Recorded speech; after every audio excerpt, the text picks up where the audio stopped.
Hello and welcome. My name is Christopher Barnett. If you turn in your Selective Studies book to page 68 and look for G major. The goal of this piece is to challenge us technically. It is a scale based off of thirds. It goes up a third and goes down a second, up a third, down a second, continuously, up a scale and a half and back down. The second line goes the opposite direction where it goes down a second, up a third, down a second, up a third. So first let's look at the key signature. We'll see that there's only one sharp, and this is F sharp.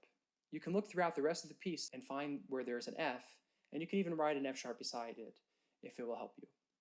Next, I'll encourage you to put a breath mark at the end of line 1. This will help make sure that whenever you get to the very end, you have enough air and support whenever you're holding out that whole note on G. Next, I want to talk about dynamics. You'll see that there's not a dynamic written, so I'll encourage you to write forte at the very beginning. This will make sure that you have enough air and support behind your sound, especially when you're going into an audition room, where oftentimes you will actually play softer and with less support. So go ahead and write in forte there at the beginning. Whenever you're playing through this, I always encourage students to play with their metronome. This will make sure that your speed is consistent from the beginning to the end. Do this after you look through the piece initially and make sure that you know all the fingerings and you've worked through that. There's not really any challenging fingerings in this piece. Most of them are very standard. So whenever you are working with a metronome, I encourage you to start at a slow tempo, a tempo that will make sure that you get the most notes right. And after you get it right a few times, or even play it perfectly a few times, go ahead and increase the tempo just by a notch or two on your metronome, or about 2 to 4 beats per minute. The goal is to eventually make it up to about 72 beats per minute. This will ensure that your technique is very consistent and spot on as you play through this. So I'm going to play it here at a slower tempo so that you can hear. This is going to be at 34 beats per minute, and then I'm going to put in the 16th notes on my metronome to help me make sure that every single note that I play is even and consistent.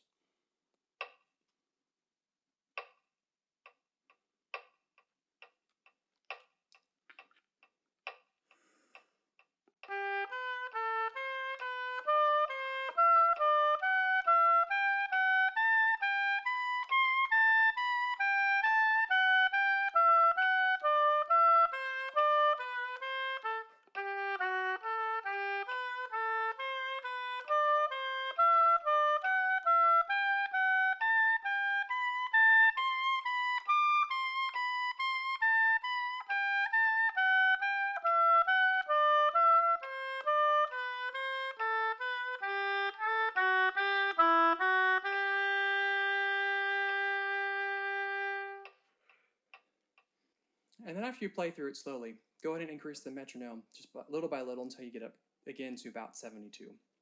I also want to talk about breathing again. As you can see, whenever you're at a slower tempo, it's going to be very critical that you take that breath right after the first line.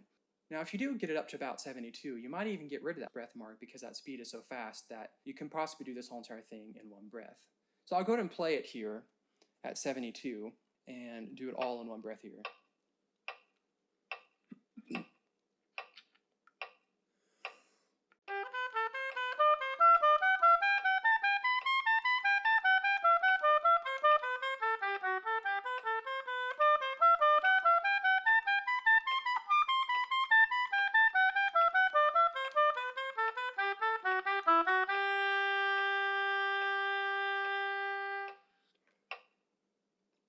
So there you have it.